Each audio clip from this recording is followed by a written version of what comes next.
What's up, everyone? Welcome to the severed floor of Level 7. I'm your host, TJ Zwarych. This is the Agents of Fandom podcast. We are breaking down Severance Season 2, Episode 3, Who is Alive?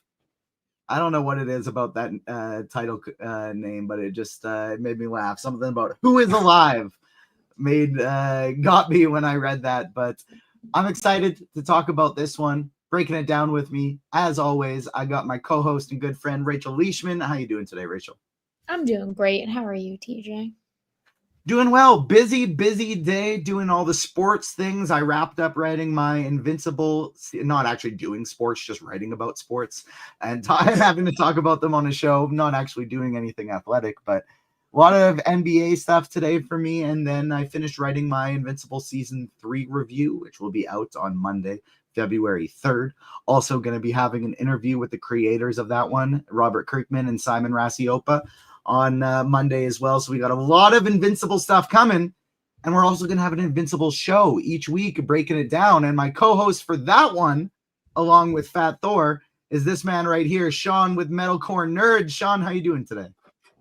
I'm doing great, man. It's a Friday. Monday is actually my birthday. So I get to talk about Invincible on my birthday. That's nice. You know? Happy birthday. Well, at least my thoughts. How old are you turning? 35. I have to 35. think about that. That's how old I am. I have to think about how old I am. I am 31 now, and I still feel about 26, other than my body feels about 49. And you have a whole ass child. What? And you have a whole ass child. Yeah, that definitely does spring things up where I feel like a little kid a lot of the time, but it snaps me back into reality as soon as I remember that I have a human being that I have to take care of and make sure stay breathing and stay hydrated and get to eat food, things like that. But people don't care about my home life. They care about Severance Season 2, Episode 3. The people might care, but I just mean they want to hear about Severance. That's why they're here. So we're going to dive right into it. No extra what you're watching today, but we will have so many shows each and every week. We're going to be talking about Your Friendly Neighborhood Spider-Man every Wednesday, Invincible every Thursday, Severance every Friday. We have Captain America Brave New World coming out in a couple of weeks, and we're going to have a live show Thursday night after we all see it. We're going to be live breaking down Captain America Brave New World. We're also going to have interviews with that dropping on Sunday. I will be talking to Julius Ona, the director, so stay tuned to the Agents of Fandom YouTube channel for that. Hit the like button, subscribe, hit the notification bell, subscribe to the Agents of Fandom wherever you get your podcasts. Sean, we'll throw it to you first. What are your thoughts on the first 3 episodes of Severance Season 2? Sorry. Getting way too ahead of yourself there. Way too ahead of yourself.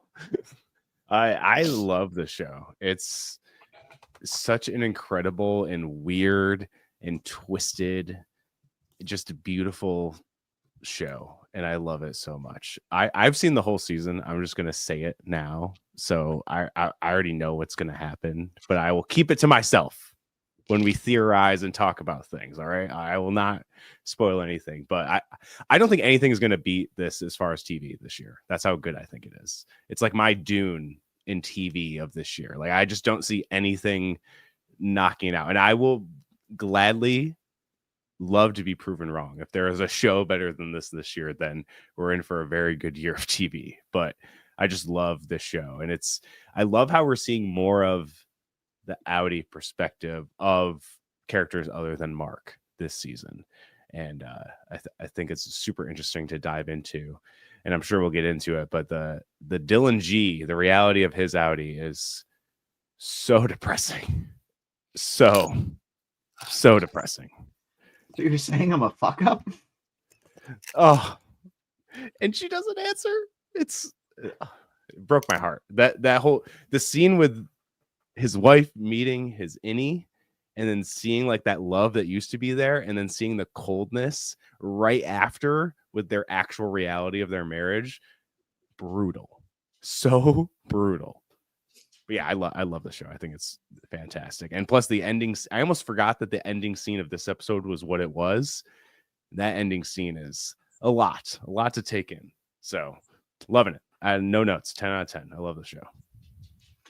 Rachel, you had some crazy willpower. You had the screeners, but you stopped after 2.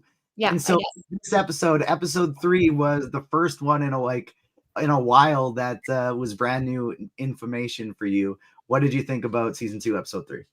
Well, I did watch it earlier this week, and then I just rewatched it. So I'm not like, I don't have the most willpower. Like, I do try and watch it early so I can kind of like figure out my thoughts, and if there's anything I want to write, I can figure that out. So I do a little cheat. But yeah, I got the season and I waited because unlike TJ, I had to wait the 3 years between season 1 and season 2. Same. So I'm okay waiting a little because I don't want to binge watch it all. As someone who just binge watched all of Mythic Quest to do those interviews, I am glad I at least have one Apple TV show airing weekly that I can watch and not like have to shove it all in my brain at one time. But with this episode, I like my theories are stupid, but also great. I was like, oh no, Dylan's wife is going to cheat on him with his innie, which on one hand is cute, but also at the same time is really sad to think about that she's going to cheat on her husband with her husband, but not her husband. And that's all I could think watching it. I also love where he goes, he's stupid or he dumb. And then he says something else. He dumb, he a dick. I just love that whole scene. I love Merritt Weaver, but I think that scene's really good. And the whole ending of this episode, I just kept being like, no, don't do it, don't do it, don't do it. Both for 2 reasons. One, because I care about Mark S., but also because the fear of not having an Adam Scott show in my life became so overwhelming that I was like, if they kill off Mark S., what am I going to do without an Adam Scott show? Interesting. Shout out to Merritt Weaver and shout out to my New Girl fans with Elizabeth making the cameo from New Girl as Dylan G's wife. My wife and I were watching that and we were both like, oh, Elizabeth! Because New Girl is both of our favorite sitcoms of all time. So that was a fun little silly addition, fun cameo to this episode. I loved it as well. I think this is each episode to me of the season so far has just gotten a little bit better. Episode 1 I thought was like pretty good, Severance is back, this is awesome, but season 2 really stepped it up. I was like, okay, this is back to the same pace and stakes of the end of season 1, whereas season 2 just kind of seemed like a reintroduction to all of the characters. But the 3rd episode here just stepped it up another level, and I'm with you, Sean. I like getting to see all the stuff with the Outies and just the Outies families. Like Devin, I think, is developing into one of my absolute favorite characters in this series, and so I can't wait to see more of Devin and Mark scheming together, planning together, and figuring shit out. And obviously, this episode ends in a pretty major way, which we'll get to, which is probably going to impact their scheming. But right off the bat, I had it's revealed at the end what he's doing, but right off the bat, I had no idea what was going on with Mark. Couldn't figure out why he was trying to time himself getting in there, but it sets up, I think, the episode so well because we get it right at the beginning and then it's closed in the same way when we get to see what he was doing about. And, one after the other, it's right timed. This happened and this happened for Mark, right? Because we spend so much time with the innies in the middle. But I just thought this was such a well-written episode, the way it begins and concludes with Mark Scout's plan to get a message to his innie. What did you think, Rachel? Yes, but also, so we watched all that for nothing because the minute he starts to do it, it is just for a jump scare. Yeah, and it's not gonna work. So it was like we watched him and his sister go through this whole thing, him try to burn his retinas for what? It didn't work. And so it was I thought what was gonna happen was when you look at something bright and it is for a second is you can continue to see it. I thought that that's what he was doing and that he was going to be in the parking lot doing it and then just run in and shut his eyes in the elevator, like, or like maybe in his locker. Like, I thought it was going to happen closer together than the idea of just permanently burning your retinas.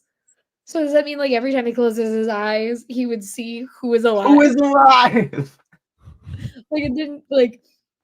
So I feel like there was another solution in between these two extremes that they could have found, but instead it was like this woman saw an opportunity to destroy a man for the second time and be like, actually, it's your wife who's alive. So like, here's what we can do.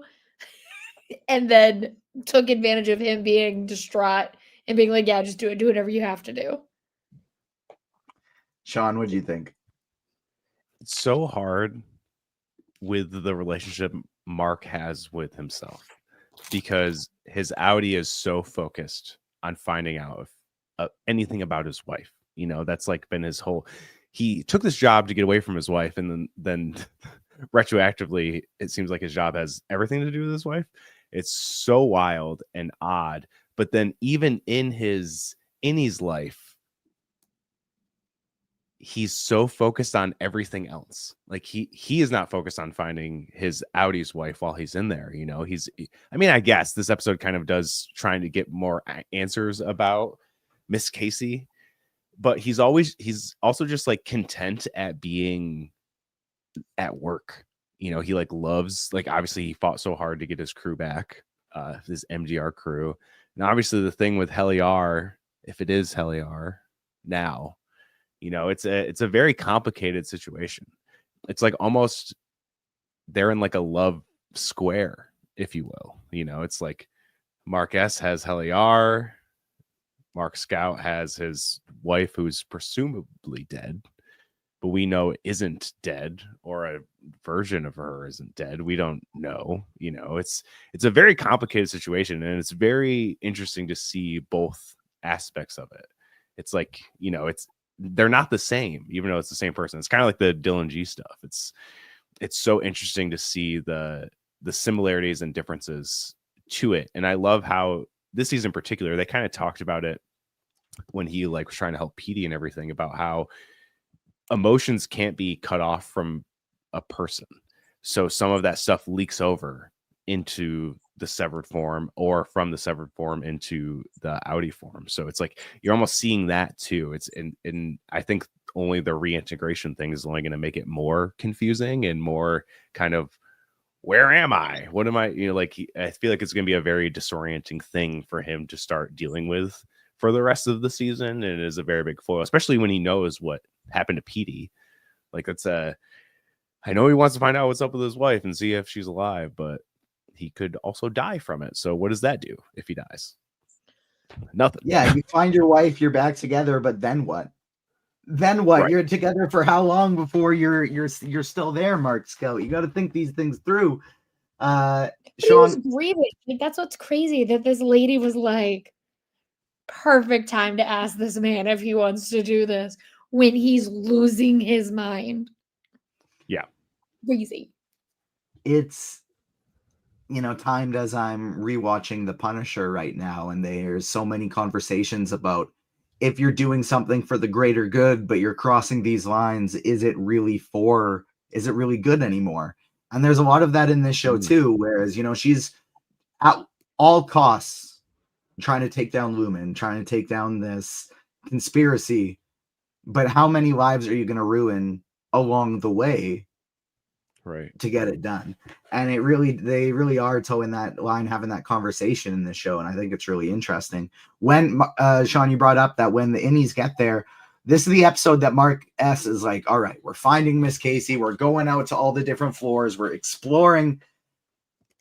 I want to know where you've been as you watched with the, is this Helly or is this Helena conversation from the episode 1, 2 through 3. Episode 2 obviously made it a lot more obvious who it was seeming as though it's going to be.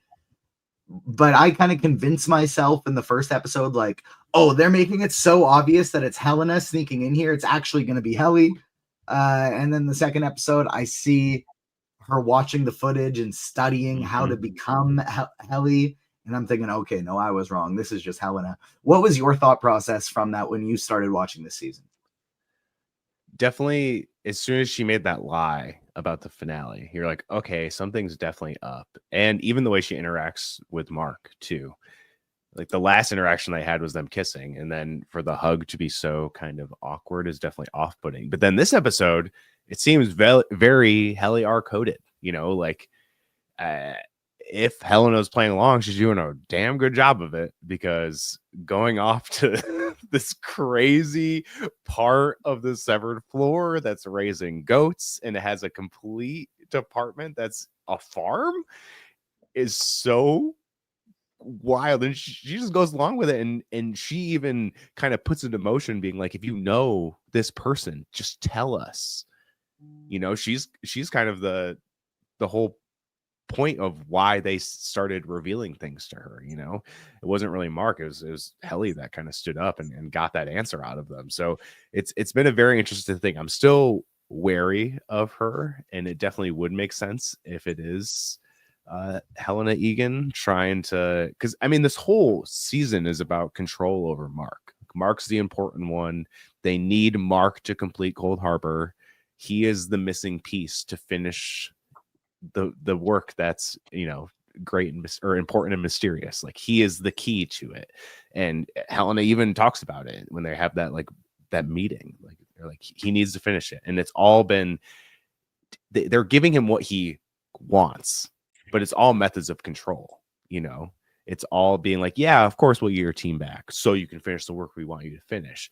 Oh, we'll give Dylan this perk so everyone can be happy and they can finish the work they need to finish. It's all like, seems like it's nice things to their innies, but their innies are also naive and don't know anything about like human life outside of sorting these weird numbers. Like, that's all they know.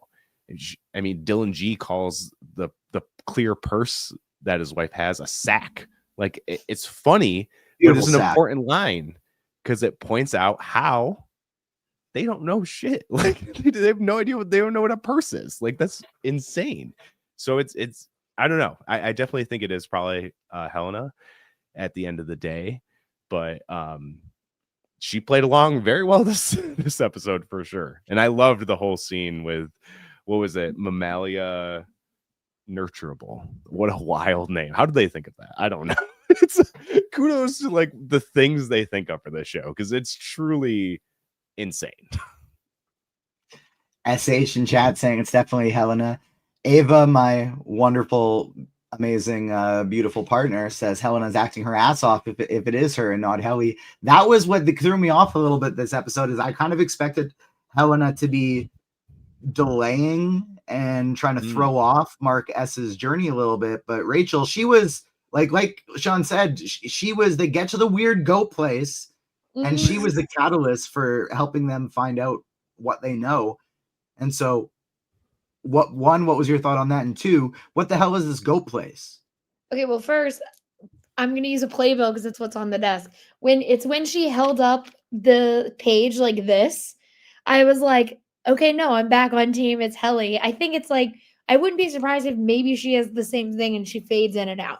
Because this was so like, yeah, who is this? And I was like, girl, you know, if you're Helena, what's going on? Like, did you go to acting school between seasons when you weren't severed? Like, what's going on here? Yeah, the goat people. I don't know. What were they called? The like the department's called Mammalia Nurturable. Yeah. Thank you. Mammalia. I was like, and she was like, it's not up to the Mammalia. Who the fuck? First of all, if I went into work and started being like, we are the editorial department or whatever the fuck, kill me now. So the fact that she is that dedicated to the goats and whatever they're doing with the goats, and a cowbell, which I was like, hilarious, because Christopher Walken nowhere to be found. It's just so weird. So it's like, I gotta wonder if it's like, if they're even severed, because when Mark says something about being severed, she just like does not even register what he said to her. It is like he says something else, I think, and that is kind of when she is like, all right, guys, like let's actually answer this dude's question. But it's also like, I don't know, man. If I got to work and was the weird goat lady, like if I found out somehow, like if my Audi found out, I mean, you would have to know. You would smell like goat. I'd be okay with being the weird What goat if they don't lady. leave? I just wouldn't want to be one of those like Yeah, maybe not. fucking devil goat people that had like the crazy like goat That's costumes fun. Black on. Phillip. That's Yeah. fine. That's fun. That kind of reminds me of Yellow Jackets. Like, I it's wouldn't like want to be going home and finding out that I was one of those people, but those are the people that I'm wondering, like, yeah, do they go home? Because I'm outside of maybe, you know, the department head and a couple others. I think where my brain went is this is feeding into my Miss Casey is a clone theory, and Cold Harbor is Mark S building her in macro data definement, building her personality back together of what he remembers about his wife. I think these are all the goat people are like failed clone experiments. I think goat's DNA is somehow involved in the cloning, and I think these are the first attempts at goat people. well, yeah, goats are in. Isn't a goat the first thing we ever cloned or some shit? I thought it was a sheep. Yes. What Or is maybe the it was- difference? They're short, furry, little four-legged animals that yell a lot. Chad bringing up that one of the goat people did talk about his Audi, and so that's why I was thinking like maybe it's some of them, not all of them. And then the cat in the tinfoil hat, their theory is that Miss Casey is 3D printed. And so we don't know what Cold Harbor is, but I think the goats have something to do with them. Hold on. So I Googled because I wanted to know what we've cloned. And because Google won't let me get rid of the AI without being like, here's AI questions I don't have, the AI overview has listed animals that we've cloned. We've cloned sheep, cattle, dogs, cats, horses, rabbits, mice, rats. Okay, they're all the same. Monkeys, and then this one, gar. What's a gar? Beast Boy. Garfield Logan. It says a gar, a species of wild cattle, was the first endangered species to be cloned. Gar. That's just a cow. You can just say that you clone. That's a super secret project where they combine all of the animals together and they give us Garfield Logan, aka Beast Boy, who many refer to just as Gar. But going back to the Severance side of things, Miss Cobell is in and out this episode. She's driving away to a land of snow and she turns her ass around, says never mind, and she was in what? Salt's Neck, right? Yeah, Salt's Neck. Looked a hell of a lot like Saskatchewan where I lived with all that snow.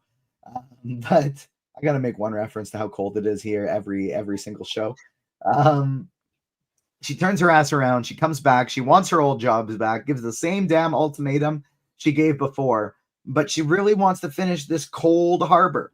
And so, Sean, I'm not even going to ask you for theories because you've seen the season. But Rachel, did anything we get with this episode with Miss Cobell, with the goats, change your line of thinking with where we at? I'm still all aboard my clone theory. Where are you at? Listen, I never know where this show is going. I didn't even, when I watched my screeners and I watched the first episodes, I didn't even think that Helly wasn't Helly until I got on the internet when it started going out and everyone was like, that's not Helly. And I'm like, oh, okay, great for all of you. Because I'm like, this show is probably smarter than I will ever be, even though I am very smart. And so theorizing makes me feel crazy. However, that being said, like I said, my theory is that Dylan and his wife are going to have an affair, but it's just going to be any Dylan having an affair with her. I also think Milchick should be making out with the lady who talks to the board. I thought that was going to happen in this episode. All of my theories are based on who's kissing who. Is actually I like that. The Milchick and Natalie stuff was weird. It was weird. Her stares at him. Not like stop. The board is gone. And that was the first time too that I noticed she didn't call a board they or them. It was it. And it got me wondering, is the board even a group of people or is the board just an AI? Am I going to get what we saw in Skeleton Crew all over again? And that's kind of what that was my understanding of what Natalie was saying there. But Sean, that there was tension. There was weird tension there. And when they had behind the scenes stuff after this episode, at the beginning, they have to stay tuned for the behind the scenes. Milchick's actor, I always forget his first name. I know Trammell is his last name. No, it's not. You do that every time. It's Trammell Tillman. Trammell is his first name. His first name. I always mix up. And then Jeff Trammell, who the creator of Your Friendly Neighborhood Spider-Man. I'm talking Severance and Spidey at the same time. I always mix up the two names. But Trammell Tillman was talking in the behind the scenes thing about how maybe at that moment he realizes he's looking at Natalie and is like, is this someone that can become an ally with him? Or is it somebody that is going to be against him? And that made me think of his character a little bit differently, because obviously it was weird and creepy when he's receiving the Kier blackface paintings. But at that moment, I was still kind of thinking as Milchick is a cog in the machine. But maybe at some point he's going to be somebody that rebels a little bit from Lumon. Sean, what's your take on the whole Eagen company, Lumon company dynamic here with Natalie, with Milchick, with Cobell, of this group that is all vying for more control? Yeah, I like how this season has shown us a little bit more of the powers that be. Other than the board, obviously, we've learned that Helena is a very big part of the company. Obviously, that was a big reveal in the season 1 finale, is that she was indeed an Eagen. But she's very involved with the goings-on of what's actually happening at Lumon. And that's a very interesting. And obviously, Natalie has played a much bigger role, as we've seen this season. It seems like those two, and I can't remember the new head of security guy who's utterly terrifying. Those seem to be like the big three at the office, at least this office, that are the head of what's going on. And that's been a really cool dynamic. But yeah, the stuff with Milchick is so weird and wild and insanely racist. I remember when I first watched the scene, I was like, yikes. Yeah. Wow. And Natalie just staring at him with this broken smile of I got it too. I was ecstatic. It was just terrifying and uncomfortable, but so well done. It's so interesting to see the top of the food chain to be kind of these employees that aren't severed. Obviously Milchick isn't severed. I mean, technically Helena is. But the innies don't know the whole clusterfuck that is Helly R and Helena at this point in time. So that's kind of, they don't really know that. But, obviously Natalie isn't severed. We've seen her talking with people in the outside world and everything like that. Same with, again, I can't remember his name, but the security guy. I am curious if Miss Huang is severed or not. That's still such a, and I love how they continue, when she brings Dylan to the new it's like Audi visitation suite or something, and his wife is like, why is there a kid here? I love how it just keeps getting brought up. Are we allowed to ask why you're still a kid? The best is like, how long is it? Are you? I think he says something like, how many times is it too rude to ask why you're a child? Amazing. I love how he flipped it. I just want to make sure that you're not here against your will. Yeah. And I wonder if that's him now knowing that he has children on the outside. Did that make him ask that? Because now he knows he has kids, and did that make him ask that question? But I am curious. I mean, the whole Miss Huang thing is insane, and I would love some answers on that in general. But I would like to know if she's severed or not, because when Milchick had that same position, he obviously wasn't severed either. So it's such an interesting. The whole thing is absurdly interesting, and I am very curious as to what the board is, or what it is, or who it is, because I have no idea what the board could be at all. And that's the thing I love about, and that's like a thing I'll tease about this season, is they answer some questions, but they definitely leave a ton wide open, and stuff even introduced in this season that going into obviously future seasons, like I'm like, there's still so much more to mine and to go off of, even though they do answer some pretty big questions by the end of the season. So it's such an intriguing, layered, so weird of a show. And again, I love it all the more for its weirdness and the weird swings they take. And yeah, some Lumon's crazy theories in the YouTube chat. What's up, YouTube chat? They are engaging and funny and got all the theories today. So thank you so much for joining us live. Whether you're joining us live or after the fact, please smash the like button, subscribe, hit the notification bell. We want to build this community. We want to grow. We got live shows every week for Invincible, Severance, Your Friendly Neighborhood Spider-Man, Daredevil Born Again when it's out, as well as some interviews coming. So smash that like button, subscribe, join us more often. Follow the Agents of Fandom on socials, at Agents Fandom on TikTok and Twitter, Agents of Fandom everywhere else.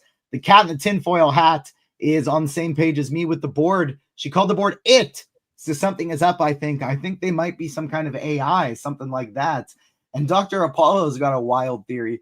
I think they are trying to breed the next lineage of humans, of Lumon CEO, by getting Mark and Helly together. And SH with a comment that made me laugh. They should all unionize. All the Indies need to unionize, and we can solve a lot of these different problems. There's already severance reform. Exactly. Dr. Apollo thinks that Miss Huang is just somebody that they're throwing into the mix to distract them. And just have another question for them to ask, and have no reason really for that to be a kid other than to just throw them off the scent a little bit. The crazy theory is that it's Mark and Gemma's child. I know. I was thinking that too. I just didn't know how the timing would work unless it was like they created her in a lab. Well, so if I look up, we have a piece on it because that was also Leah's theory. It's either that or she's a clone of Gemma. DM me right now, and I'll DM you the link, and I'll screen share it here. You got it. Hold on, I gotta find it. Perfect time for people to be smashing that like button while we pull up a link to show the great Miss Huang theory on the screen. Hold on. Here you go. Send. I'm texting you. I'm dictating what I'm doing. I'm texting you the article. There you go. Perfect. All right. You're free to dive into the theory now. Now that we got a visual aid. It's just that the theory is it's either their kid and Mark does know, and or it is a clone of Gemma. And you can find the full in-depth theory up on the Mary Sue, where you can find most of Rachel's work, as well as the wonderful Leah Marilla Thomas, who will be our guest next week when we are breaking down Severance Season 2, Episode 4, live on Friday. So make sure you join us for that as well. Rachel, I want to throw it back to you to talk about our guy, Irv, because obviously we just want a nice happy ending for Irv and Bert at some point. We need them to kiss. We need them to hug. We need them to be happy, because Irv just has this sadness about him. But when he goes back to O&D for the first time without Bert, he has himself a nice little moment there. Yeah, he gets to have his little meeting and he shows his little drawings. He says, I drew pictures of Bert every single day I didn't get to see him. And it's really sweet and touching, and me and who, yada, yada, yada, et cetera, et cetera, et cetera. But it's also like even sadder because the response is the only time that she ever saw Bert nervous or scared of something. It was when he was going to meet Irving. And it's like, why are you telling me all of this? And Christopher Walken is nowhere to be seen. We saw him for 1 second in a car, and that's about it. Upsetting. And I think I have a conspiracy theory I can no longer check. I don't think that car shot between Irv and Bert was in my original screeners, because I don't remember seeing Bert in that scene. And then when I rewatched the episode when it was on Apple TV, he was in that scene, and I was like, did they hide that in my screeners? Like, what is this? But also I could have just not been paying attention. So one of two options, but that was crazy. What is the export hall? Because after we see him getting all his pictures out of birds, he's showing them off. We see the export hall, which is what the O&D person describes as the hallway that he sees. And she immediately gets shook. She's like, how do you know what this place is? Rachel, what do you think the export hall is? I think they go to die there. I think the export hall is you are exporting people and you die there. That's why she is like, why do you know what that is? Because he ain't dead. Damn, that's dark. Not anything. It is. Or it is like, it's either that or it's the hall. Like, it's that or it's like when you're being severed, that is how you like lose part of yourself, is that. And that's what you see, even though it's not like a literal hallway, but also it could be a literal hallway and I could be completely wrong. Sean, what are your thoughts on the export hall? Feel free to plead the fifth and just change the topic, though, if you... I am confusing timelines and what the information has been said about this mysterious dark hallway with a lit red arrow, so I will plead the fifth. Here, Sean, I'll give you a quick rundown. What we know is that is what Irving is painting. And then the lady today revealed that she was like, she revealed what it was. She was like, it's the export hallway. Why do you know what that is? That is like kind of the brief of what we kind of know. Oh yeah, then I'm not gonna say anything. I'm not gonna say anything. I was like, that is all we know. Okay, well, I'll throw another one at you, see if you can say it or not. And if not, just plead the fifth again and we'll go to Rachel. Back to the goat place, because I forgot to bring this up. Why did they want to see their bellies? And what did they mean by pouches? I don't know. But that was amazing. And I love how see no pouches. That proves nothing. The best line. Like, that proves nothing. And I believe, I could be incorrect in speaking, but I think the guy that says I proves nothing the same guy they saw in season 1 feeding the goats? I don't remember. Well, I will say he looked very similar. The pouch thing, this is not me. This is like, I didn't remember this. Leah had to tell me this. It's from season 1. And if the minute I heard it, if you remember when they go to like what's Bert's place called? O&D? Oh yeah, when they went to O&D, and like if you remember, they all start saying theories that they all have about the different departments. Oh, about macro data refinement. Yeah, and that was one of the theories that they said they thought about macro data refinement.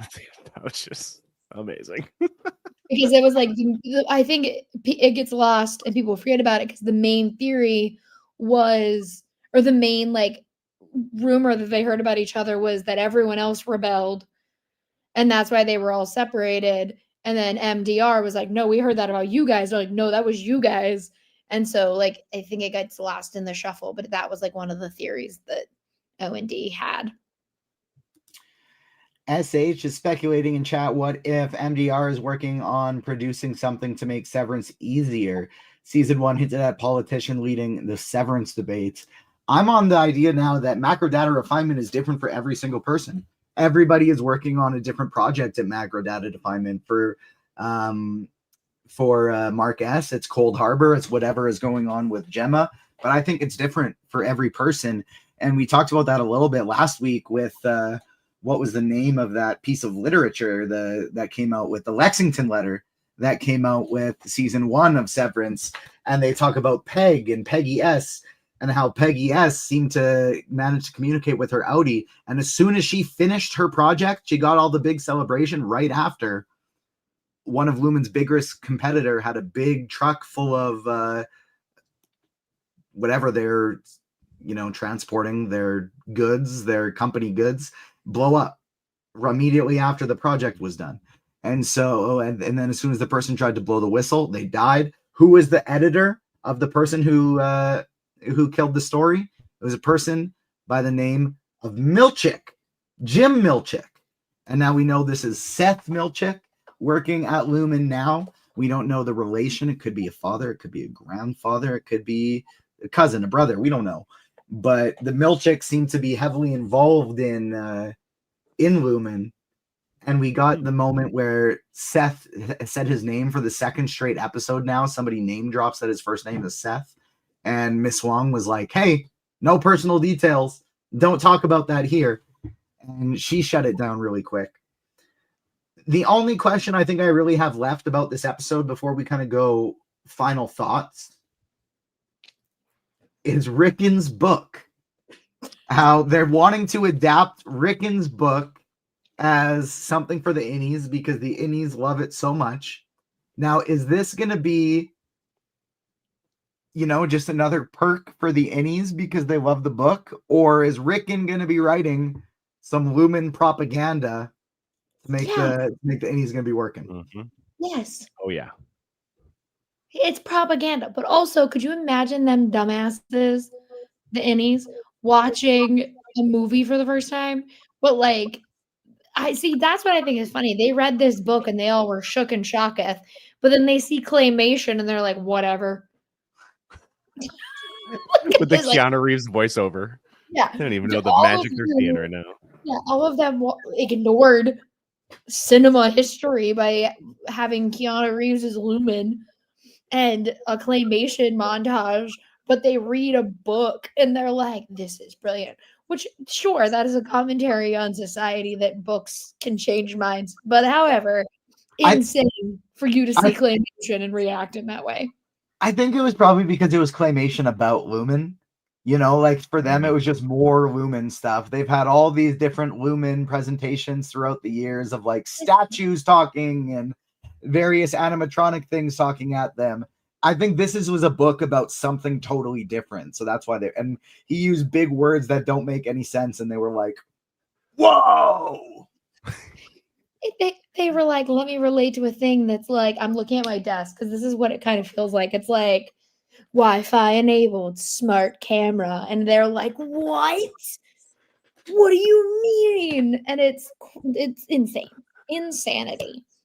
They look at the skill of a claymation short film, which probably took could a depressed person make this?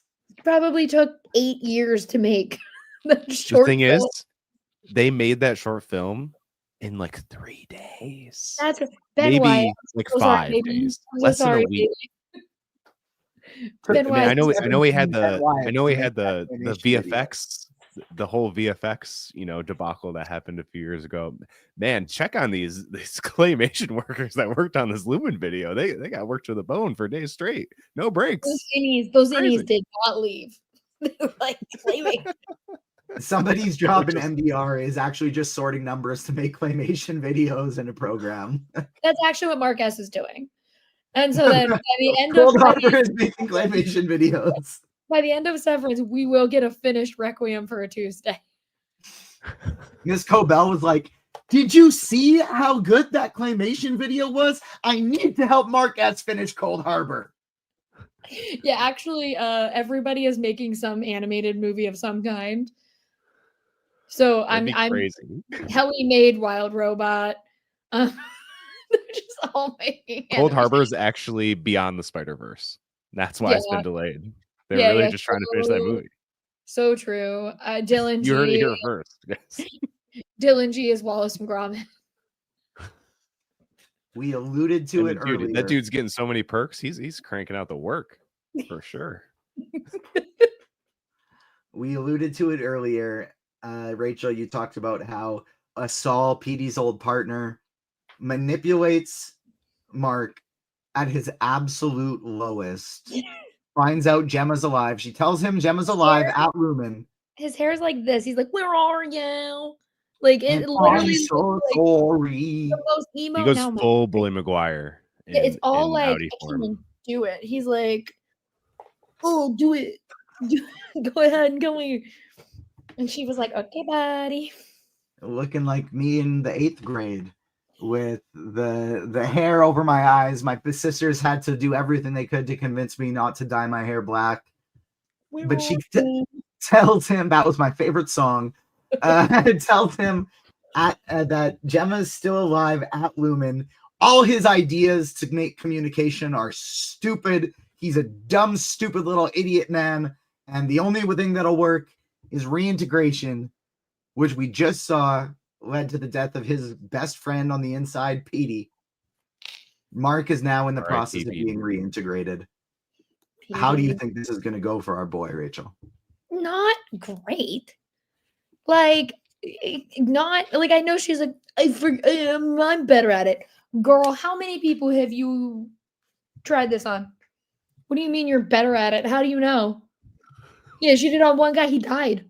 So like, what, out of a sample of one guy, your track record's not great. So to say that she got better at it, did you? Did you get better at it? Who did you do this to, a rat? Like, I don't understand, like, the pitch. I would be like, I'm so good, actually. I will just figure it out. I'll eat a piece of paper and then throw it up when I get down there. Sean, I'll leave it open-ended to you on what you want to talk about with this. But Mark's reintegration process, did it catch you off guard when you first watched the episode? What were your thoughts? I mean, yeah, because exactly what Rachel said. Like, you watched your work best friend die from this, and you're just like, yeah, bro, let's do it. Like, what? I get he's desperate, and he wants to find out the truth about his wife, but damn, dude, that's crazy. That's just crazy. So it's kind of a dumb move. I don't know. He's taking a risk, I guess. I don't know. We'll see how it plays out. We'll see how it works out for him, Cotton. Like bold that. move, Cotton. We'll see if it pays off. John, final thoughts on the episode. Overall thoughts? What'd you think? What were you, when you watched it for the first time, what were your biggest questions, theories going forward? I mean, my biggest question is, what the hell are the goats for? Right? What the hell are the goats for? Loves goat cheese. Yeah, like that's my biggest question. I upon rewatch, because each week I've been rewatching the episode that's coming out this week, mostly so I can come up with ideas to pitch for articles for Collider. So this week my article is, Rachel, you're gonna love this. It's about Dylan G's, or the reality of his Audi and the possibility of a love triangle. That's the whole article is all about that. So it comes out later tonight. It's not out yet. It's going to get published later tonight in Collider. So once that drops, go check it out. Tons of Severance articles over at Collider. So if you're looking for some Severance theories, some Severance appreciation, tons of it over there. I already have 3 articles in the last few weeks come out about Severance, and there's going to be a lot more. And one's going to be about Cold Harbor, but that's coming weeks down the road. Spoiler alert, if you read Collider, you read the Mary Sue, you read agentsofandom.com and listen to the Phase Hero podcast, you'll know all of our guests. Every single one of our guests, you'll have read their work, you'll know them, because that's our little crew, our little squad that we've kind of built here. But that doesn't mean we won't. Popped news has been popping lately with a lot of guests that we're gonna have coming up here in the near future. But I swear, like a good number of our guests, it's like, and also you can find my work at Collider. And on that note, Sean, where can we find your stuff? Where can we find you on social? Wait. Before we leave, I want to say one thing. The beginning of this episode, it had already been made clear that Adam Scott was like, I watched videos of Tom Cruise running, But when he does the thing that I still don't understand why he was timing himself and he starts running, I was like, he's running like Tom Cruise. He didn't watch videos. He didn't watch videos of Tom Cruise to be like, oh, okay, so like that's a cool run. He just imitated Tom Cruise's run because he's doing the arm thing and everything in it. And it is truly and honestly one of the funniest things Adam Scott has ever chosen to do is just be like, I'm running like Tom Cruise.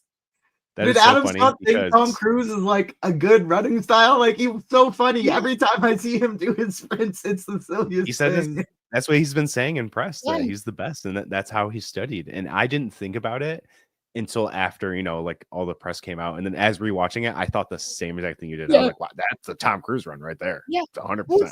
It was the arm motion. It was like, it's literally like he was like, okay, who looks cool while running?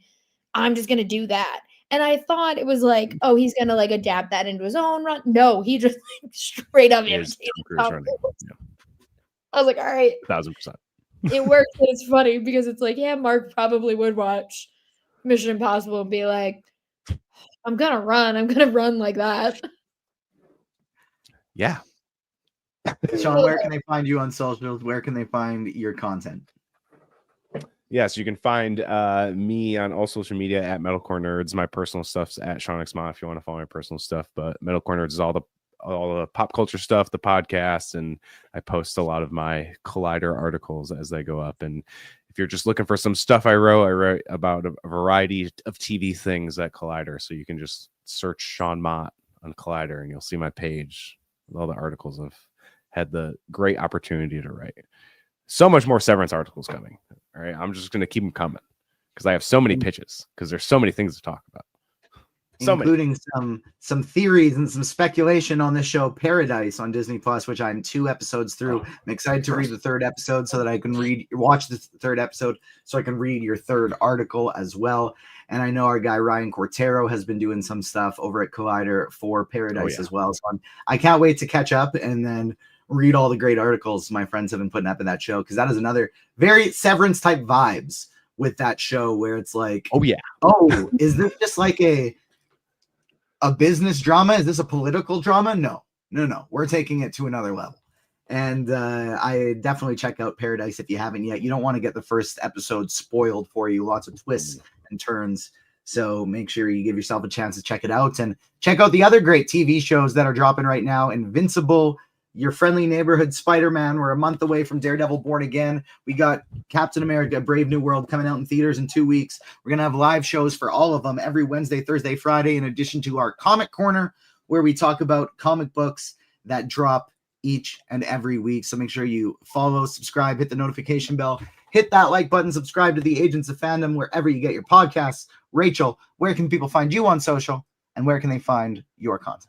You can follow me on the X.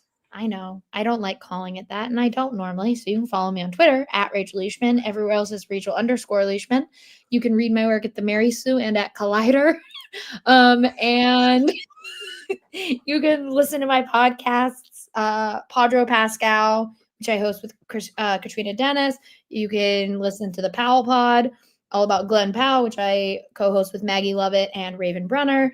You can listen to Cinema Sibs, which is on Agents of Fandom with me and my brother, and also the Fordcast, which I used to co-host with Lauren Milberger, all where you find podcasts. That's all. Wonderful, wonderful stuff. Thank you so much for tuning in, everyone. Awesome chat in the live chat. If you're tuning in after the fact, drop us your comments. Let us know your theories for the series. Thank you so much for tuning in, everybody. Let's Tom Cruise run on out of here. And we'll see you next week. Thanks for joining us.